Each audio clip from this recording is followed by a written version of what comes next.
Good morning students. आज class 10th में economics के दूसरे चैप्टर में हम लोग पढ़ेंगे भारतीय अर्थव्यवस्था के क्षेत्रक।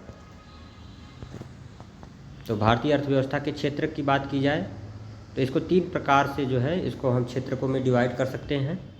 इसमें जो पहला है हो जाएगा उत्पादन गतिविधि के आधार पे, दूसरा रोजगार परिस्थिति के आधार पे, तीसरा स्वामित्व के आधार पे।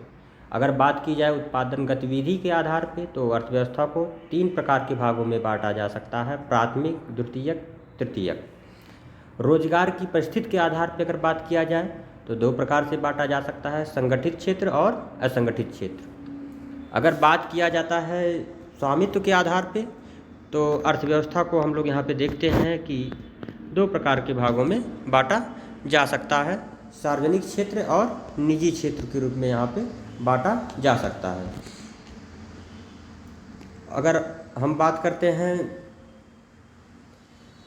उत्पादन गतिविधि के आधार पे तो उसमें जो है पहला हो जाएगा प्राथमिक क्षेत्र।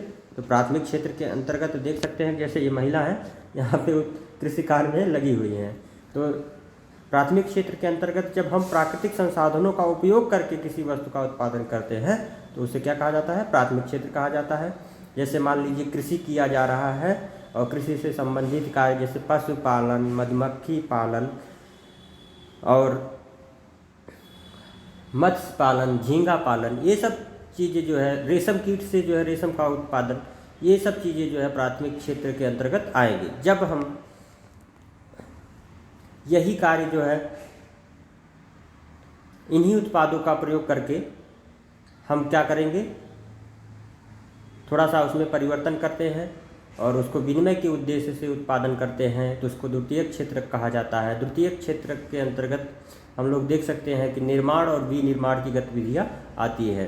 द्वितीयक क्षेत्र की गतिविधियों के अंतर्गत प्राकृतिक उत्पादों का विनिमय प्रणाली के जरिए अन्य रूप में परिवर्तन किया जाता है।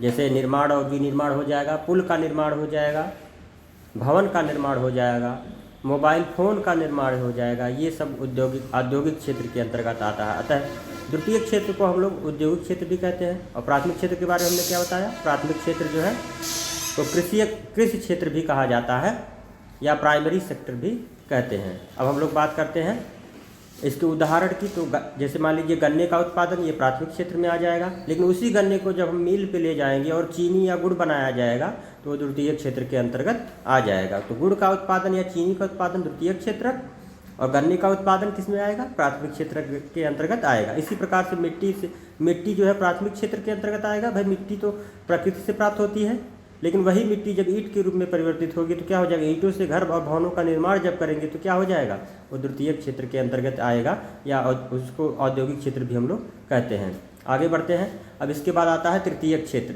तृतीय क्षेत्र के अंतर्गत हम लोग देखेंगे तो पाएंगे कि तृतीय क्षेत्र जो है प्राथमिक क्षेत्र और द्वितीय क्षेत्र की गतिविधियों में मदद करती है कि वो कैसे जो है विकास कर सके, कैसे आगे बढ़ सके।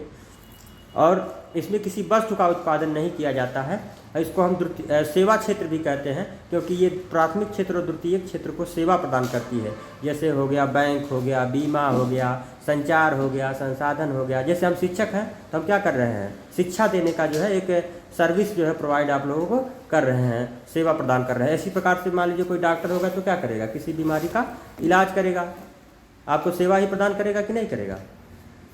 अगर हम बात करते हैं कि हमारी राष्ट्रीय आय में इस प्राथमिक क्षेत्र और द्वितीय क्षेत्र और तृतीय क्षेत्र का योगदान कितना है, तो यहाँ पे हम लोग देख सकते हैं कि ये जो है 3 कलर में बना हुआ है ये ग्राफ। इसमें जो प्राइमरी सेक्टर नीला वाला है, सेकेंडरी सेक्टर ये लाल वाला है और टर्सरी सेक्टर ये जो है हल्का ग्रीन में है।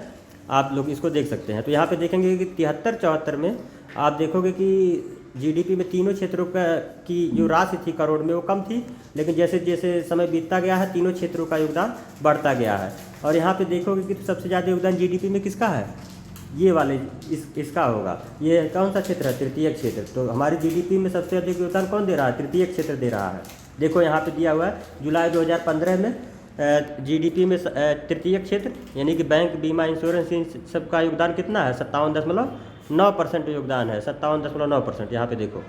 और बात करते हैं कृषि क्षेत्र की, तो कृषि क्षेत्र की हिस्सा देखो 17.9%। और उद्योगों की बात किया जाए यानी कि द्वितीयक क्षेत्र की तो 24.2% हुआ। बात समझ में आई? तो सबसे ज़्यादा योगदान किसका है भारतीय अर्थव्यवस्था में, किस क्षेत्र का योगदान सबसे अधिक है, तो हो जाएगा तृतीयक क्षेत्र। अगर पूछा जाए कि सबसे कम योगदान भारतीय अर्थव्यवस्था में किस क्षेत्र का है, तो हमारा जवाब होगा भारतीय अर्थव्यवस्था में कि जीडीपी में या राष्ट्रीय आय में किस क्षेत्र का सबसे कम योगदान होगा, तो उसमें हो जाएगा कृषि का हो जाएगा। ठीक है। और ये क्वेश्चन पूछ ले कि जीडीपी में या राष्ट्रीय आय में कितना परसेंट योगदान द्वितीय क्षेत्र का है, तो क्या जवाब देंगे 24.2%।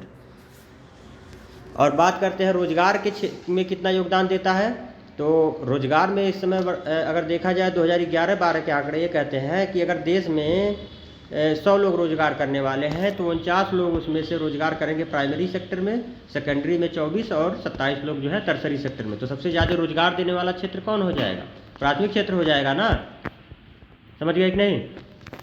अब यहाँ पे देखो कि 72-73 सन 1972-73 में देखा जाए तो कृषि से का योगदान 74% था, यानी कि 100 लोग काम करने वाले थे तो 74 लोग जो है खेती से में योगदान देते थे और 11 लोग जो है उद्योगों में और 15 लोग सेवा क्षेत्र में। तो आप देखोगे कि सेवा क्षेत्र में और उद्योग क्षेत्र में रोजगार बढ़ा है, लेकिन कृषि क्षेत्र में आप देखोगे तो रोजगार का परसेंटेज क्या हुआ है, कम हुआ है। आगे जो है फिर बताएंगे उसमें। आज तक के लिए इतना ही, धन्यवाद।